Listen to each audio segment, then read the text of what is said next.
साईं बंदगी सतनाम। तो आज परमात्मा की अपार कृपा से कोल्हापुर महाराष्ट्र में मूल ज्ञान का सत्संग होने जा रहा है। बहुत बड़े भाग हैं उन जीवों के जो अपने पूरे जीवन काल में एक बार भी इस मूल ज्ञान को सुन पाते हैं, और उससे भी बड़े भाग होते हैं उन जीवों के जो इस ज्ञान को थोड़ा सा भी समझ पाते हैं। क्योंकि सुनना आसान है, आए बैठे घंटा 2 घंटा सुन के चले गए, लेकिन इसको समझना ये बहुत मुश्किल होता है, जल्दी नहीं समझ में आता है। इसको समझने के लिए इतना विवेक चाहिए, इतना विवेक चाहिए, आप सोच भी नहीं सकते। क्योंकि एक एक बात की, कहते हैं बात बाल की खाल निकालना, ये सत्संग ऐसा होता है। इसमें किसी देवी देवताओं के जयकारे नहीं लगते, इसमें किसी पूजा पाठ हवन यज्ञ करवाने के, अनुष्ठान करवाने की कोई महिमा नहीं गाई जाती, इसमें कोई तीर्थ मूर्त की महिमा नहीं गाई जाती, इसमें कोई नदियों के स्नान, नदियों की परिक्रमा, पहाड़ों की परिक्रमा, ये सब कुछ नहीं होता इसमें। तो इंसान को लगता है कि ये कैसा सत्संग है। आज तक तो हम जय श्री राम जय हनुमान के नारे लगाते नहीं थकते थे सत्संगों में, ये कैसा सत्संग है। एक बार भी किसी भगवान की, किसी देवी देवताओं की बात ही नहीं हुई, क्योंकि ये ऐसा ही सत्संग है, क्योंकि सत्संग होता ही ऐसा है। सत्संग होता ही ऐसा है। क्यों? नाम क्यों रखा इसका सत्संग?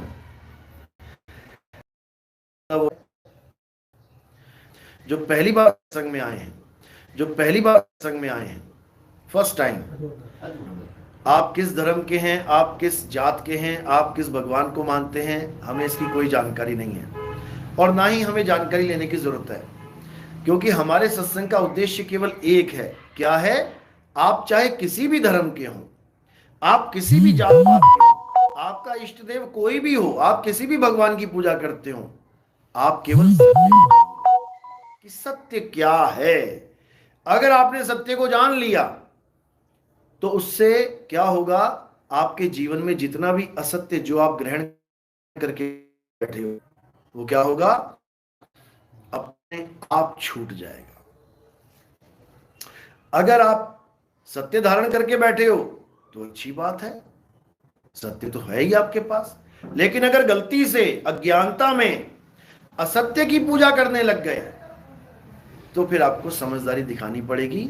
सत्य और असत्य में भेद समझ के सत्य का साथ देना पड़ेगा, तब जाकर आप सत्संगी कहलाओगे, तब जाकर आपका जन्म सफल होगा। आपको उस नारायण के साथ जुड़ना है जिसको सत्य नारायण कहते हैं। सत्य नारायण सुनते हो ना? अब नारायण में और सत्य नारायण में क्या फर्क है? जिस दिन ये फर्क समझ में आ गया ना, उस दिन तुम्हें समझ में आ जाएगा। एक धर्म है कौन सा? सनातन, और एक धर्म है सत्य सनातन। क्या फर्क है दोनों में? जमीन आसमान का फर्क है। समझोगे तो समझ में आएगा। जो आपको सनातनी दिखाई नहीं है, सत्य सनातनी ही असली सनातनी है। इसीलिए तो सत्य लगाना पड़ा। मारुति और असली मारुति सुना है कभी?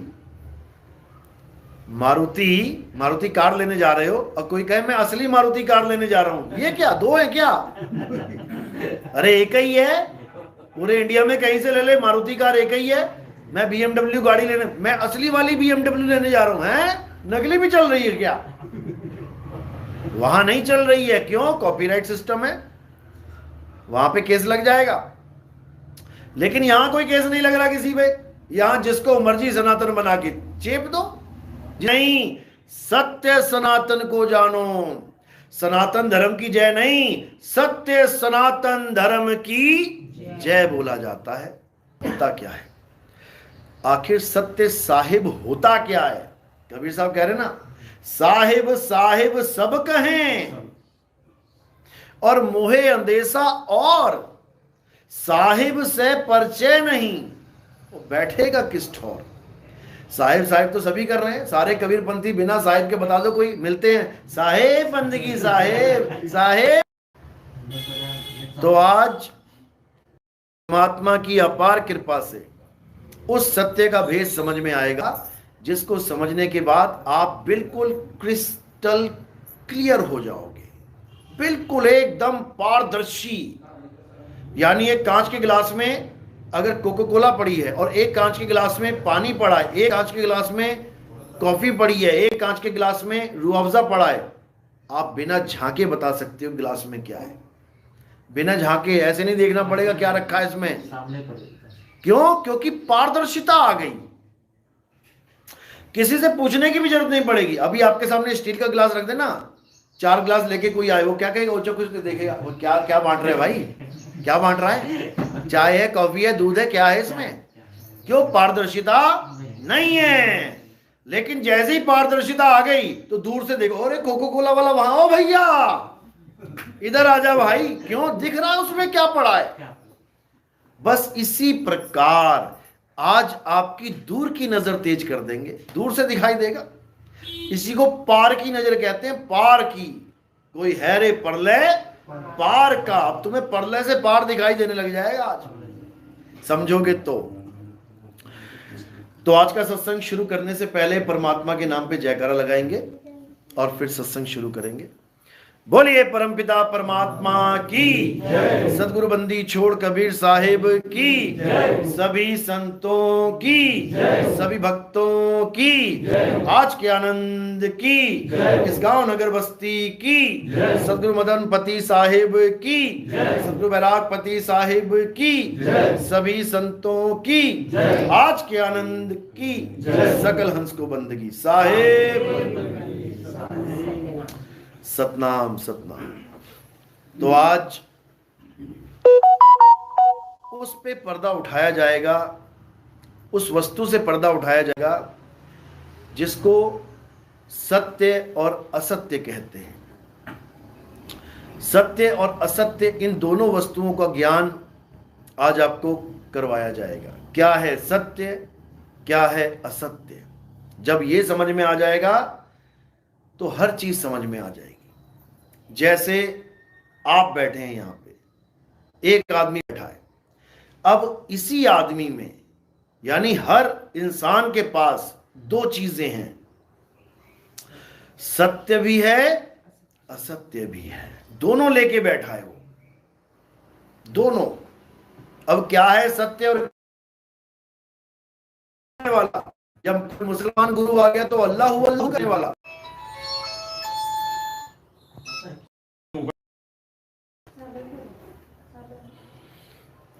कोई बात नहीं, मैं अपने वाले स्टार्ट करता हूँ।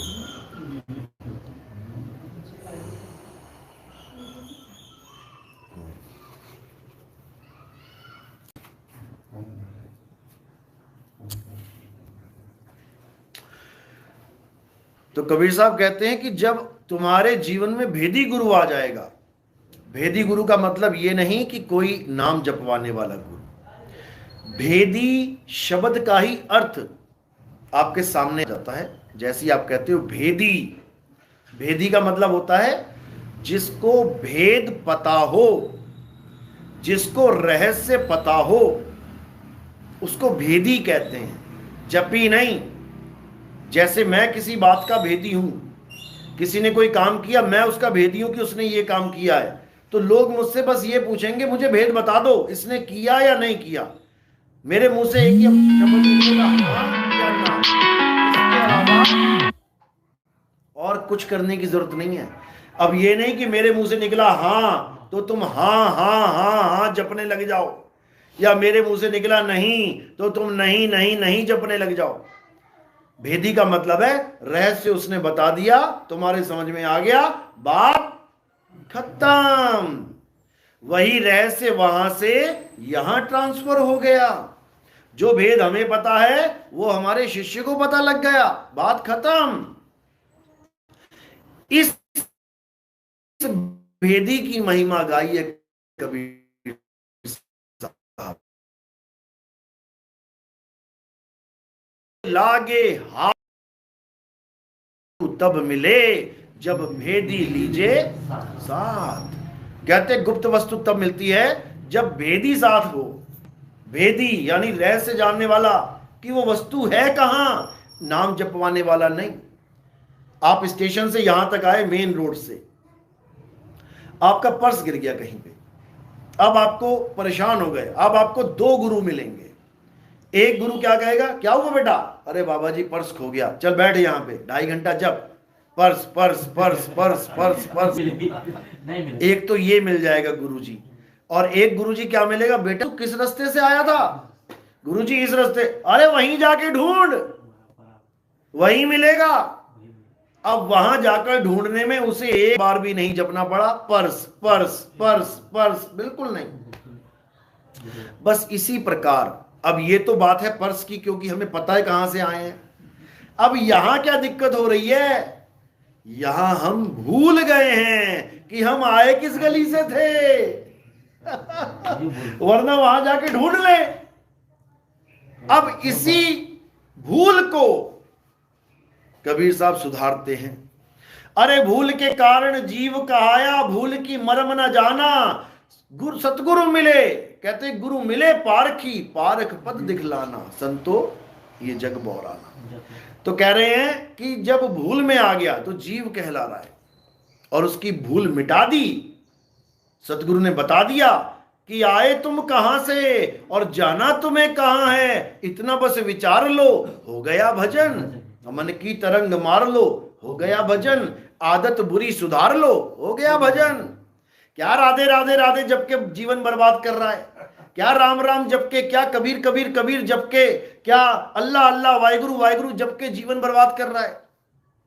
बर्बाद हो जाएगा जीवन। इससे फल तो मिलेगा लेकिन मुक्ति नहीं मिलेगी। फल तो मिलेगा, फल जरूर, फल दोनों प्रकार के शब्दों का मिलता है। अच्छे वचन बोलो तब भी फल मिलता है, बुरे वचन बोलो तब भी फल मिलेगा। वचनों का फल मिलेगा, शब्दों का फल मिलेगा, लेकिन मुक्ति नहीं मिलेगी। चाहे तुम किसी भी शब्द को यूज कर लो, मुक्ति के लिए नहीं लगेगी। वो ताले की चाबी है ही नहीं, वो ताले की चाबी है ही नहीं। तुम्हारा मोबाइल इस चाबी से खुलता है, तुम सारी लोहे की चाबियां लगा लगा के देख लो, तुम लोहे की पीतल की कोई चाबी लगा के देख लो, मोबाइल में घुसा दो, उसके जहां चार्जर घुसता है घुमाते रहो, उसकी चाबी ही अलग है। अंगूठा लगेगा तो दरवाजा खुलेगा। तो ये भेद है। कबीर साहब कहते हैं मोह को कहां ढूंढे रे बंदे, मैं तो तेरे पास में।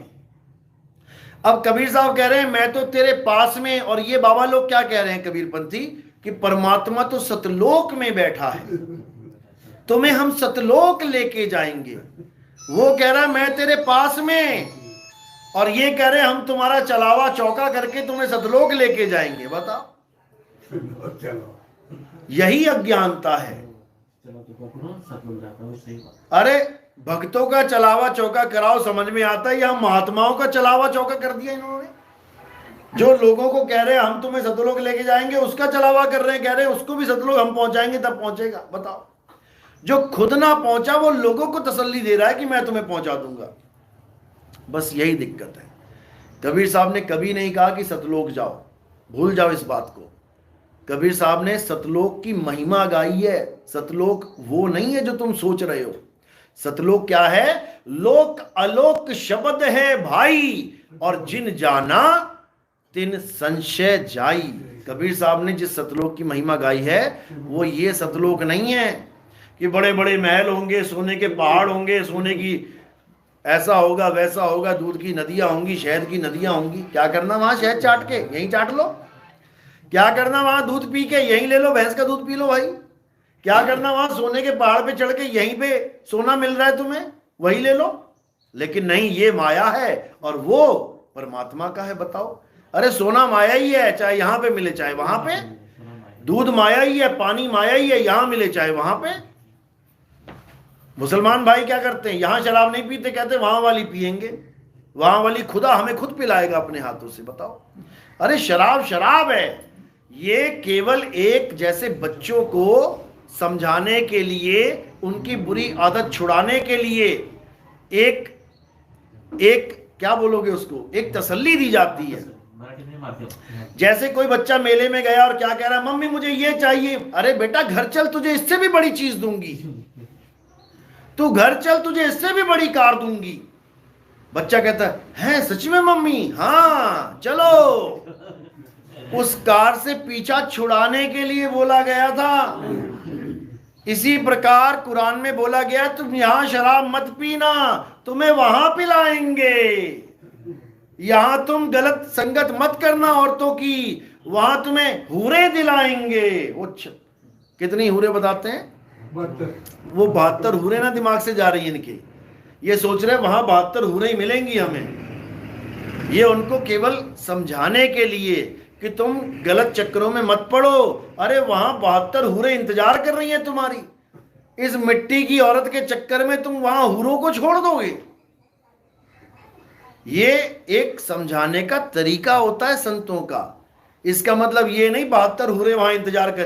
तुम एक आदमी 72 हूरों में दब के मर जाओगे, तुम 72 तुम्हारे ऊपर आ गई तो बताओ। ये समझाने का तरीका मात्र है, लेकिन लोगों को समझ में नहीं आ रहा। ये संतों का एक तरीका है ताकि तुम सही रास्ते पे चल पाओ। हिंदू धर्म में यही अप्सराएं बोला गया है। अप्सराओं को क्यों नचाया गया पता है? क्योंकि यहां नाचने वाली औरतों के पीछे पड़े रहते थे सारे। कोठों पे जाते थे, लड़कियां नाचती थी, उसको बड़ा मजा आता था। तो क्या किया गया? अरे स्वर्ग चल, वहां मेनका रंबा नाच रही है तेरे लिए। ये क्या है? तो उन लोगों का दिमाग कोठों से हट गया है। अरे प्रभु के पास जाएंगे, वो बढ़िया वाली मिलेगी। ये क्या है? ये तरीका है छुड़ाने का, लेकिन नहीं समझ में आ रहा किसी को। 72 हूरों का मजाक उड़ा रहे हैं हिंदू। अपनी अप्सराएं नहीं दिखाई दे रही हैं कि वो भी तो नचनियां नाच रही हैं वहां पे। उनका क्या करोगे? वो नहीं दिखाई देगा। तो ये केवल एक तरीका है संतों का। इसी प्रकार कबीर साहब ने भी ये बोला कि ये तो नकली लोक है। अरे सतलोक चलो, जहां पर कभी जरा मरण नहीं होगा। बताओ, जो कबीरपंथी ये कह रहे हैं वहां जरा मरण नहीं होगा, वही कबीर साहब की बूढ़ी वाली फोटो लेके कह रहे हैं वहां ये मिलेंगे आपको बूढ़े बाबा। बताओ, दाढ़ी बूढ़ी बाल बूढ़े फोटो दिखा दिखा के कह रहे हैं कि ये मिलेंगे आपको वहां। देखो वो फोटो देख के कोई कह सकता है ये जवान की फोटो है? कोई कह सकता है ये बच्चे की फोटो? किसकी फोटो है ये? जिसको कबीर साहब के बारे में नहीं पता वो क्या कहेगा? Hey this is a old man, ये बूढ़ा आदमी है। कौन है ये? अंग्रेज पूछेगा ये कौन है, ये बूढ़ा आदमी कौन है? तो बूढ़ा हो गया ना, फिर जरा कहां रह गई? जरा मरण वाला चक्कर कहां झूठा पड़ गया? तो ये बिल्कुल असत्य है। सत्य क्या है इसको समझना है। गीता में बोला जाता है अध्याय 2 16वां श्लोक पढ़ो। गीता पढ़ने के लिए कि माथा टेकने के लिए? तुम्हारे बच्चों की किताबें पढ़ने के लिए हैं कि माथा टेकने के लिए हैं? बच्चा लाए किताब, माथा टेके बैग में रख ले, सुबह उठे माथा टेक के फिर बैग में रख ले, शाम को फिर माथा टेक के बैग में रख ले। लोगों ने ये हाल कर दिया गीता का। बस माथा टेकने, क्यों कृष्ण जी की फोटो है ना उसके ऊपर, वो माथा टेकने तक ही सीमित कर दी है, उसको पढ़ते नहीं है। अध्याय 2 16वां श्लोक क्या कहता है? हे अर्जुन, तत्वदर्शी संतों ने 2 प्रकार के तत्वों की महिमा गाई है, एक असत्य और एक सत्य। यही है 2 प्रकार के तत्व, और पूरे संसार में ढूंढोगे तो यही मिलेगा, इसके अलावा और कुछ नहीं है। यानी असत्य और सत्य के अलावा इस संसार में कुछ नहीं है। और इस संसार में 2 प्रकार के तत्व हैं, तो 2 प्रकार के ही तत्वों के पुजारी हैं। एक असत्य के पुजारी और एक सत्य के पुजारी। तीसरी पार्टी नहीं है कोई भी। असत्य के पुजारी कौन है? जो उन तत्वों की पूजा करते हैं जो बनता और बिगड़ जाता है, जो पैदा होता है और मर जाता है, जो पल पल बदलता रहता है, वो असत्य है। और असत्य की पूजा करने वाला कभी सत्य का पुजारी नहीं कहलाता। जो पूजा ही झूठ की कर रहा है उसको तुम सच्चा पुजारी कैसे कह दोगे? तो अब असत्य है क्या? जो बने और बिगड़े, जो पैदा हो और नाश हो जाए। यानी ये शरीर पैदा हुआ ना, एक दिन इसका नाश हो जाएगा, मिट्टी में मिल जाएगा। बना ना, एक दिन बिगड़ेगा। तो शरीर असत्य तत्व है। किसका शरीर असत्य है? मेरा, सबका। सबका असत्य है। कृष्ण जी का शरीर कैसे नाश हुआ?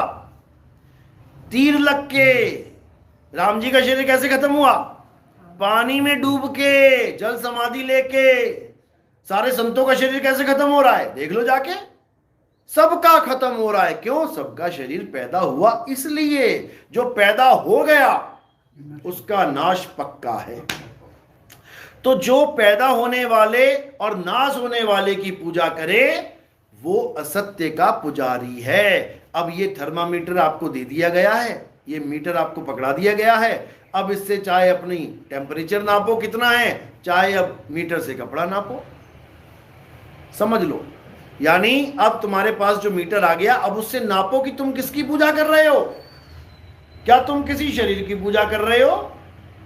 राम जी, हनुमान जी, शेरावाली माता, लक्ष्मी जी, सारे बाबा नानक, रविदास जी महाराज, जितने भी संत तुकाराम जी, नामदेव जी, संत ज्ञानेश्वर महाराज जी, सहजोबाई जी, मुक्ताबाई, अगर तुम किसी के शरीर की पूजा कर रहे हो तो तुम असत्य तत्व की पूजा कर रहे हो। ये नहीं कह रहा कि उनको तुम छोड़ ही दो, उनका तुम सम्मान ही ना करो, सबका सम्मान करो, A to Z का सम्मान करो, लेकिन असत्य तत्व समझ के नहीं।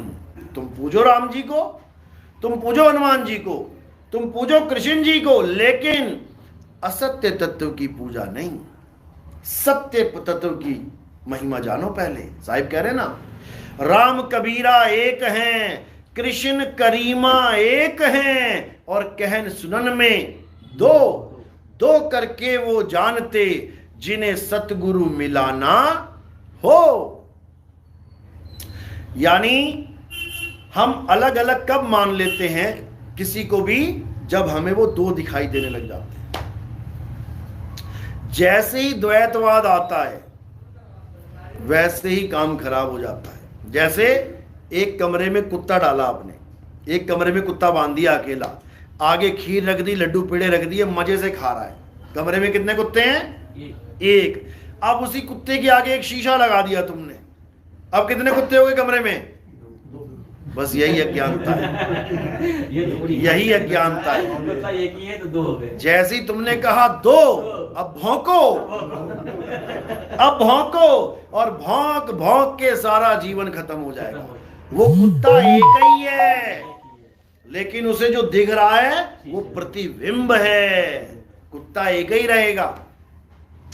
तो कह रहे जैसे स्वान कांच मंदिर में भरमते भूख मरे हो, और कहें कबीर नलनी के सुगना तो हे कौन पकड़े हो। कह रहे तुझे किसने पकड़ रखा है? जैसे बंदर क्या करता है, चना, एक वो होता है बंदर पकड़ने वाला, चना फेंक देता है, पहले ऊपर ऊपर फेंकता है, बंदर देखता है क्या बात है, चने बहुत बढ़िया, जाता है जाता है जाता है, चने गिराता गिराता सुराही जमीन में गाड़ रखी होती है उसने, और उसमें चने फेंक रखे होते हैं, बाहर भी चने होते हैं। बंदर खाता है, देखता है अरे इसमें हैं चने भाई। बंदर क्या करता है, हाथ डाल देता है, जब डालता है तो ऐसे जाता है, और जब मुट्ठी बांध लेता है तो ऐसे हो जाता है। अब बंदर कहता है अरे पकड़ लिया किसी ने मेरा हाथ। बंदर कहता है मेरा हाथ किसी ने पकड़ लिया। अब पूरे दिन खड़ा रहता है वहीं पे जब तक वो आ ना जाए बंदा वापस। वो मुट्ठी नहीं छोड़ेगा। अगर वो मुट्ठी छोड़ दे, चने छोड़ दे, तो सारी उम्र का उसका जो नाचने वाला ड्रामा है खत्म हो जाएगा। लेकिन अब मुट्ठी से चने नहीं छूट रहे, बेटा अब सारी उम्र नाच, डंडे के दम पे नाचेगा।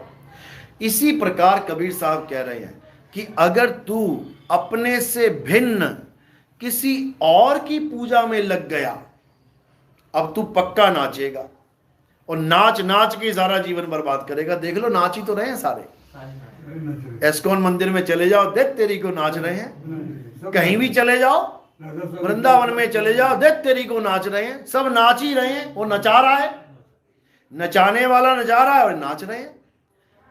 कौन बचेगा नाचने से? जो खुद को जान लेगा, जो स्वयं का बोध करेगा, स्वयं का, अपना, यानी अपनी आत्मा को जानेगा। इसीलिए नाम रखा गया है आत्म ज्ञान। तो दूसरे प्रकार का तत्व क्या है? आत्मा। कृष्ण जी ने कभी नाशवान वस्तुओं की महिमा नहीं गाई। कृष्ण जी ने साफ बता दिया अपने ग्रंथ में कि हे अर्जुन, यहां दो प्रकार के भगत हैं। एक वो हैं जो अल्प बुद्धि जीव हैं, वो भगत जिनकी बुद्धि छोटी है, और एक जो परम ज्ञानी है जिनकी बुद्धि छोटी है। कहां लिखा है ये? 7वां अध्याय 23वां श्लोक पढ़ के देखना क्या लिखा है। उसमें लिखा है जो लोग देवी देवताओं की पूजा करते हैं, जो देवी देवताओं से प्राप्त हुए फल को सत्य मानते हैं, जबकि होता क्षणिक है, जो देवी देवताओं की पूजा से तृप्त हो जाते हैं, कहते हैं वो अज्ञानी जीव हैं, अल्प बुद्धि हैं, कम अकल लोग हैं। और बुद्धिमान कौन है? जो मेरी पूजा करता है, जो मुझे भजता है। मुझे मतलब ये काया को नहीं, ये काया को नहीं बोल रहे हैं कि मेरी काया को भजता है। कृष्ण जी को पता है कि इस काया का नाश होना तय है, तीर लगेगा। क्यों लगेगा? मैंने मारा था। क्यों मारा था? किसके मारा था? बाली के मारा था। एक युग पहले राम जी ने बाली को तीर मारा था। एक युग तक बाली का श्राप पीछा करता रहा। बाली मरता मरता क्या बोला? हे राम, लोग तुम्हें मर्यादा पुरुषोत्तम कहते हैं, लेकिन तुमने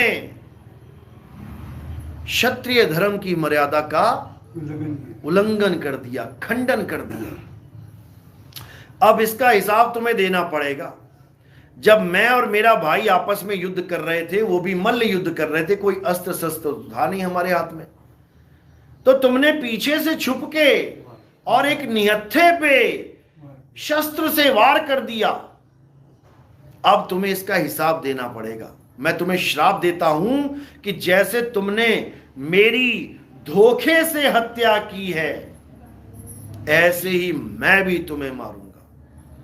इसलिए राम जी कृष्ण जी बन के आ गए और बाली वो बहेलिया बन के आ गया। उसका मंदिर गुजरात में अभी भी है, लोग जाके माथा टेकते हैं वहां पे, हैं? हाँ, मैं गया था वहां मंदिर में। तो भगवान भी श्राप से नहीं बच सकते अगर वो गलत काम करें तो एक आम आदमी कैसे बचेगा भाई? एक आदमी सोच के बैठा, अरे हमने जितने काम किए भगवान माफ कर देंगे, बस आरती गाते जाओ उनकी। वो किसकी आरती गाए राम जी श्राप मुक्त होने के लिए? पड़ता है तो कर्मगत टारी ना डरे। तो इसीलिए कृष्ण जी समझा रहे हैं कि जब दूसरे प्रकार का तत्व तुम्हें समझ में आ गया, आत्म तत्व, तो तुम्हें क्या करना चाहिए? हे अर्जुन, असत्य का त्याग करना चाहिए और सत्य का साथ करना चाहिए। लेकिन सत्य तत्व बताएगा कौन? अध्याय 4 34वां श्लोक। हे अर्जुन, जो ज्ञान मैं तुम्हें दे रहा हूं, जो सत्य तत्व की मैं तुम्हें बात बता रहा हूं, अगर तुम इसे प्राप्त करना चाहते हो तो क्या करो? वृंदावन आ जाना राधे राधे करने, या द्वारिका चले जाना हरे कृष्णा करने, या एस्कन टेम्पल में ढोलकी बांध के दे तेरी को सुबह शाम नाचना शुरू कर देना। ये बोला क्या? बिल्कुल नहीं। क्या बोला? हे अर्जुन, अगर तुम सत्य को जानना चाहते हो, तुम ऐसे तत्वदर्शी संत की शरण में जाओ। किसकी शरण में? तत्वदर्शी। तत्वदर्शी का मतलब क्या होता है? रामपाल जी महाराज ओम कलियम हरियम हरियम हरियम करवाने वाले, ये जपी हैं, ये मंत्र जपवा रहे हैं। तत्वदर्शी का मतलब होता है जो तुम्हें तत्व का दर्शन करवा दे ज्ञान के द्वारा। समझो, कौन से तत्व का? सत्य तत्व का। छुड़वा किसको दे?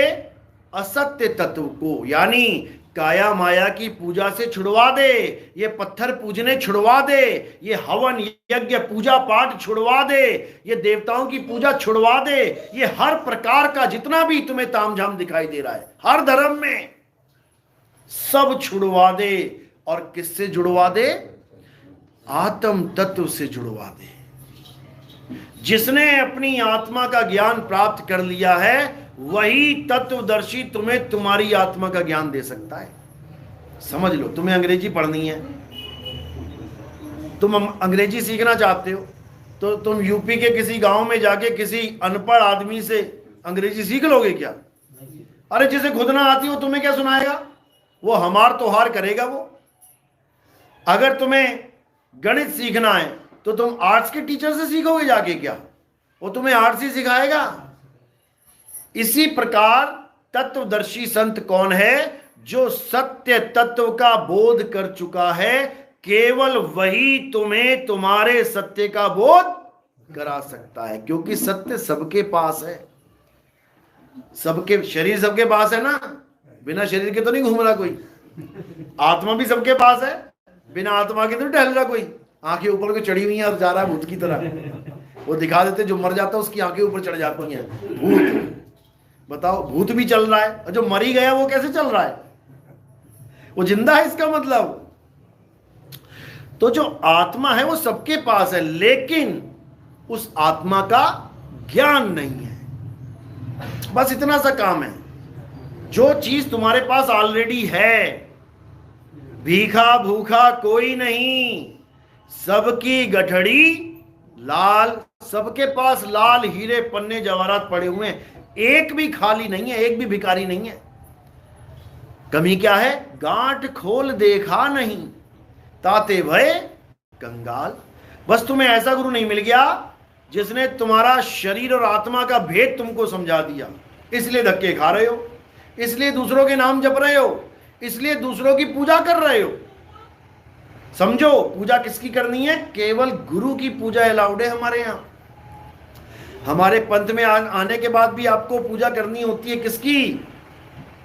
केवल गुरु की। साहिब कह रहे ना, गुरु को कीजिए दंडवत और कोटि कोटि प्रणाम, कीट न जाने भृंग को गुरु कर ले आप समान।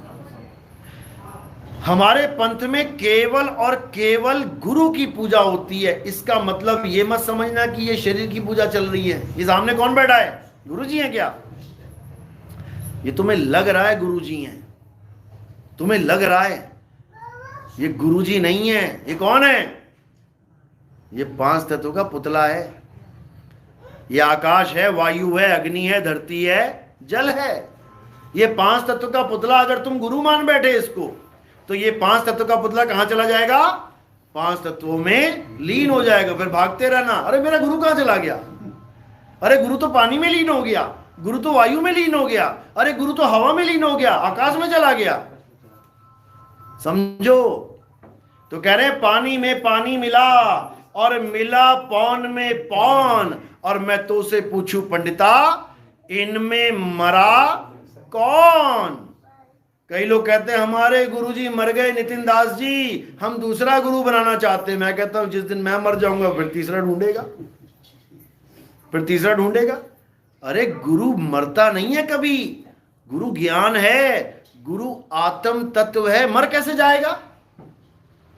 हां, तुमने शरीर को गुरु मान लिया, पक्का मरेगा, पक्का मरेगा। पता नहीं चलते चलते गिर जाए अभी, फिर 4 लोग लेके जाएंगे कंधे पे, कौन मर गया? गुरुजी मर गए। अब गुरुजी मर गए तो चेला बचेगा कैसे? क्योंकि गुरु ही चेले को बचाता है अंत समय में, समझ लो। इसलिए इस काया को गुरु मत मान लेना, इस काया को जो चला रहा है वो गुरु है, समझ लो। एक हीरो की कार आई, हीरो की कार आई, एकदम रुकी, सारे पीछे भागे कार के। अब हीरो ने क्या किया? चलती हुई कार में से छलांग मार के साइड खड़ा हो गया। अब वो कार चल रही है, सब कार के पीछे भाग रहे हैं, लेकिन एक ने देख लिया, अरे वो कार में नहीं है, वो वहां है, वो अकेला उसकी तरफ भागेगा। उसको कार से मतलब ही कोई नहीं है, उसको पता है कि गुरुजी यानी कि वो हीरो कार नहीं है, वो कार चलाने वाला है, ड्राइवर कह लो उसको। जिस वक्त कार ड्राइव कर रहा है ड्राइवर ही है। तो कार और कार का ड्राइवर दोनों अलग अलग हैं। इसी प्रकार ये काया और गुरु यानी आत्मा अलग अलग हैं। तो हमने क्या करना है? हमने काया को, काया क्योंकि काया से ज्ञान दिया जा रहा है, ज्ञान किसका है? आत्मा का। और दे कौन रहा है? अभी इस काया के द्वारा, गले के द्वारा ज्ञान दिया जा रहा है। तो इसलिए ये जो माला है ना, ये किसके गले में पड़ी है? ये काया के गले में पड़ी है। समझो, जैसे किसी दूल्हे की शादी होती है तो दूल्हा तो अंदर बैठा होता है, बाहर कार पूरी सजा रखी होती है, खूब फूल वूल लगा के एकदम। अब कोई कहे ये कार ही दूल्हा है, दूल्हे को सजा रखा है। ये दूल्हा नहीं है भैया, ये कार है, कार पे मालाएं पड़ी हुई हैं। इसी प्रकार ये जो शरीर है, ये मेरी गाड़ी है, ये कुछ दिन चलाऊंगा इसको छोड़ के निकल लेंगे। इसी प्रकार तुम्हें यह जानना पड़ेगा कि तुम क्या हो। अगर तुम अपने आप को शरीर मान बैठे हो तो तुम दिन गिनो, बस तुम्हारा अंत समय आने वाला है। और अगर तुम अपने आप को आत्मा जान लो तो फिर कितने दिन गिनने पड़ेंगे? फिर गिनतियां खत्म हो जाएंगी, फिर युग खत्म हो जाएंगे, कल्पों खत्म हो जाएंगे, सब कुछ खत्म हो जाएगा, लेकिन तुम खत्म होने वाले नहीं हो, क्योंकि तुम आत्मा ही हो गए।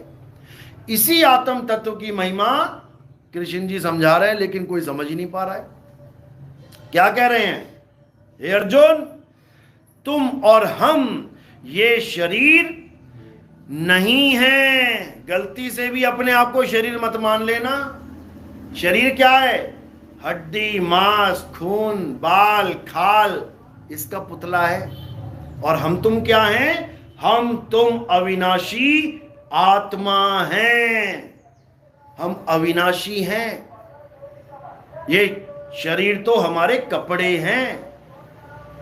जैसे गर्भ से बाहर आए, एकदम फ्रेश कपड़े मिले, कोमल कोमल, बिल्कुल बढ़िया। धीरे धीरे धीरे धीरे देखो शक्ल कैसी होती जा रही है, देखो चमड़ी कैसी लटकती जा रही है, देखो कैसी जर्जर हालत होती जा रही है। जैसे पुराने कपड़े फटे हुए और नए ब्रांड कपड़े को आमने सामने रखोगे तो कौन सा चुनेगा आदमी? ये वाला अच्छा, ये तो पुराना हो गया है। इसी प्रकार बूढ़ों को कोई प्यार नहीं करता। बुढ़ों को प्यार क्यों नहीं करते? अभी बुढ़े से किसी की शादी करवा दो, कह रहा है बुढ़ा मिल गया मुझे, क्योंकि वो कपड़ा पुराना हो चुका है। जवान ढूंढ रहे हैं सब, यानी फ्रेश कपड़ा ढूंढ रहे हैं। तो कहने का मतलब यही है कि इन कपड़ों को अपना स्वरूप मत जान लेना कि तुम हो। तुम एक आत्मा हो। इसी आत्मा का ज्ञान हो जाना, इसको तत्व ज्ञान कहते हैं। असत्य यानी काया को छोड़ देना और सत्य यानी आत्मा को ग्रहण कर लेना, उसके ज्ञान को ग्रहण कर लेना, इसको तत्व ज्ञान कहते हैं। और तत्व ज्ञान देने वाले को तत्वदर्शी संत कहते हैं। इसकी महिमा गाई गई है स्पेशल गीता में, और यही कबीर साहब समझा रहे हैं। कह रहे हैं जब हमें गुरु मिल जाता है तो क्या होता है? अरे हम ना मरिब मरिब संसारा, और हमको मिला जियावन हारा। कहते अब मैं नहीं मरने वाला कि कोई कहे कि मुझे गोली मार के मार देगा, ले मार ले। अब काया मरेगी, मैं नहीं मरूंगा। नहीं तो मच्छर ही मारे जा रहा है सबको। बताओ, सबसे ज्यादा दुनिया में मौतें कैसे होती हैं? और मच्छर ही मार देता है लोगों को, डेंगू से, मलेरिया से। अब तुम्हें परमाणु बम भी नहीं मार पाएगा अगर तुमने ये तत्व ज्ञान ग्रहण कर लिया तो। इसलिए बाबा जय गुरुदेव अपनी वाणी में कहते थे, इस दुनिया का कोई बड़े से बड़ा अस्त्र शस्त्र मुझे मार नहीं सकता। और ये अज्ञानी जीव क्या सोचते थे, चेले जो बैठे हैं, कि बाबा जी कभी किसी गोली से, तोप से, किसी परमाणु बम से मरने वाले नहीं है। अरे वो बाबा जी अपने सत्य स्वरूप की बात कर रहे हैं कि मेरी आत्मा को कोई अस्त्र शस्त्र नहीं मार सकता। तो यही तो कृष्ण जी कह रहे हैं कि हे अर्जुन, इस आत्मा को ना तो कोई अस्त्र शस्त्र काट सकता है, ना अग्नि जला सकती है, ना वायु सुखा सकती है, ना जल भिगो सकता है। ये आत्मा अजर अमर अविनाशी है। समझ लो। अब आत्मा जहां बोला जाता है, लोग सोचते हैं जीवात्मा की बात चल रही है। गीता में 2 प्रकार का ज्ञान दिया गया है आत्मा के ऊपर ही। कौन कौन सा? एक चल यानी जीवात्मा का ज्ञान, और एक अचल यानी परमात्मा का ज्ञान। दोनों में भेद है, आत्मा दोनों में लगा है, आत्मा आत्मा, जीवात्मा परम आत्मा। अब अगर जीव और परम को हटा दिया जाए तो दोनों क्या बचे? आत्मा। जैसे एक खाद्य मंत्री, राज्य मंत्री, एक प्रधानमंत्री। अगर प्रधान और खाद्य राज्य को हटा दिए जाए तो तीनों क्या हो गए? मंत्री जी आ रहे हैं, मंत्री जी आने वाले हैं। अरे कौन से मंत्री? प्रधानमंत्री। हो प्रधानमंत्री, कौन से मंत्री? रेल मंत्री। अच्छा रेल मंत्री आ रहा है। दोनों में फर्क है। तो गीता में कहां बताया गया जीवात्मा के बारे में और कहां बताया गया परमात्मा के बारे में? अध्याय 2 24वां श्लोक, यहां पर अचल आत्मा का जिक्र किया गया। हे अर्जुन, ये आत्मा अछेद्य है, अशोष्य है, अदाह है। ये आत्मा अचल है, ये हिलती नहीं है। अचल यानी सदा सदा रुका रहने वाला। वो अचल आत्मा ही सत्य सनातन है।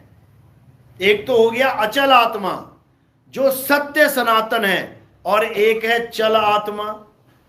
देख चल, कभी यहां चल कभी वहां चल, 84 में चल, कभी यहां कभी वहां भटक रही है। वो कौन है? जीवात्मा। उसके बारे में क्या बोला गया? हे अर्जुन, ये जीवात्मा इन शरीरों को धारण करता है और उसके बाद इसको छोड़ के फिर किसी मां के गर्भ में चला जाता है। ये आना जाना, ये जन्म मरण का चक्कर सदा चलता रहता है, जब तक वो अपने आप को शुद्ध आत्मा के रूप में नहीं जान ले। शुद्ध आत्मा यानी अचल आत्मा, परम आत्मा, सत्य सनातन स्वरूप। जब तक वो अपने आप को अचल अवस्था में नहीं प्राप्त कर ले, तब तक इनका जन्म और मरण चलता ही रहेगा। तो जो जन्म मरण में आ रही है वो कौन है? जीवात्मा। और जो अचल है, आती जाती नहीं। कबीर साहब कह रहे हैं ना, आवे ना जावे, जन्मे नहीं मरे, सो निज पीव हमारा हो। कह रहे वो मेरा पीव है, वो आता जाता नहीं है। और जो यहां आ रहा है जा रहा है वो कौन है? वो जीव है, वो बंधन में है। पीव बंधन में नहीं है। लोग कहते हैं आत्मा शरीर छोड़ के चली गई। आत्मा आती जाती नहीं है। कौन छोड़ गया? जीव, वही बंधन में है। अरे बहु बंधन में बांधया एक बेचारा जीव, और केवल छूटे आपने जो ना छुड़ाए पीव। बताओ कितना क्लियर है। और ये जीववादी जितने भी कबीरपंथी बैठे हैं, जो जीव को ही परमात्मा बताई जा रहे हैं, जीव ही परमात्मा है। बताओ, सुअर बन के गंध खा रहा है जीव, गधा बन के ढैचू ढैचू कर रहा है जीव, बैल बन के पीठ पे कोड़े खा रहा है, हल जोत रहा है जीव। इसको परमात्मा बता रहे हैं ये लोग। बताओ कहां इन लोग का बुद्धि का लेवल चला गया है। अभी एक कल आया था बाबा हमारे सत्संग में फलटन में, वो जिंदा राम वाला, हाजिर नाजिर जिंदा राम। वो जिंदा राम करने लग गया। हाँ सब जिंदा राम है, सब जिंदा राम है, सब जिंदा राम है। अरे मैंने कहा सब जिंदा राम है, तुम्हें सत्संग करने की क्या जरूरत है? वो जिंदा राम खुद ही कर देगा सत्संग। जिंदा राम को भी बताना पड़ता है। जिंदा राम मतलब जीव। ये जीव की वजह से तो जीवन मिला हुआ है। आपका शरीर जिंदा क्यों है? क्योंकि जीव बैठा है, जिंदा है वो। यानी जीव को ही सर्वे सर्वा बताई जा रहा है, सर्वे सर्वा बता रहा है। पीव का कोई ज्ञान नहीं है, जीव को ही बताई जा रहा है। इतना बुरा हाल है। तो मैंने बोल दिया, मैंने कहा 4 जिंदा राम मैं लेके आता हूं, पाल के दिखा दे तू। सुअर लाता हूं पकड़ के जिंदा राम, 4 जीव लेके आता हूं, सुअर लेके आता हूं, उसको जिंदा राम परमात्मा मान के पाल के देख जरा, तब तुझे पता लगे। फिर चुप हो गया एकदम। अभी जिंदा राम आ जाए अगर सांप बन के, वो इसकी महिमा गा रहा था कि सब जिंदा राम है। कोई आदमी बन के आ गया, कोई औरत बन के आ गया, कोई जानवर बन के आ गया, कोई पेड़ पौधे बन के आ गया, सभी जिंदा राम है। अरे सभी जीव हैं। कोई आदमी बन के आ गया, कोई पेड़ पौधे बन के आ गया, कोई कुत्ता बिल्ली हाथी घोड़ा बन के आ गया। ये परमात्मा थोड़ी नहीं आ गया बन के कि परमात्मा बन के आ गया सुअर। ये जीव हैं, ये बंधन में हैं। बहुबंधन में बांधे एक बेचारा जीव, और केवल छूटे आपने जो न छुड़ाए पीव। अरे तो पीव कौन है फिर? ये तो हम लोग समझ में आ रहा है हम लोग को, उनको कहां समझ में आ रही है ये बात। गरीबदास जी महाराज ने कहा, कोटि तो ब्रह्मा भय कोटि भय ईश, और साहिब तेरी बंदगी से जीव होए जगदीश। ये क्यों नहीं समझ में आ रहा है इनके? नानक साहब ने कहा कि अगर तुम परमात्मा और आत्मा में, यानी जीवात्मा और परमात्मा में अंतर मान रहे हो, कहने का मतलब आत्मा और परमात्मा में अंतर मान रहे हो, जीव और परमात्मा में अंतर है ही है। जीव और परमात्मा में तो अंतर है ही, तभी तो वो जीव और वो परमात्मा है। लेकिन अगर कोई आत्मा परमात्मा में अंतर मानने लग जाए तो उसके लिए क्या वाणी बोली? आत्मा परमात्मा एको करे, अंतर की दुविधा अंतर मरे। यानी जब तुम आत्म स्वरूप को प्राप्त कर लेते हो और कोई कहे कि अभी परमात्मा का स्वरूप बाकी है, कह रहे हैं ये अंतर पड़ गया, ये अंतर पड़ गया, ये अंतर मत करना। अंतर करोगे तो फिर किसी परमात्मा को ढूंढने के लिए जाना पड़ेगा 84 में। यही कबीर साहब ने समझाया कि हमारा स्वरूप और परमात्मा का स्वरूप एक है। अरे सत्य स्वरूपी नाम साहिब का, सो निज नाम हमारा। क्यों नहीं समझ में आ रहा है? इसीलिए 84 की बाढ़ आई पड़ी है। देखो कितने मच्छर हो गए। यही लोग हैं ये, पहले गुरुआ बन के खून चूसा, अब मच्छर बन के खून चूस रहे हैं। क्या करें इनका? तो साहिब यही समझा रहे हैं, अरे गुरुआ तो घर घर फिरे और कौड़ी केर 50, अपने रूप की खबर नहीं और शिष्य करण की आस। अपने स्वरूप का ज्ञान नहीं है इनको, और नाम देने में लगे। तू राधे राधे जप ले, तू राम राम जप ले, तू अल्लाह अल्लाह जप ले, तू वाहिगुरु वाहिगुरु जप ले। अरे अपने स्वरूप को जान।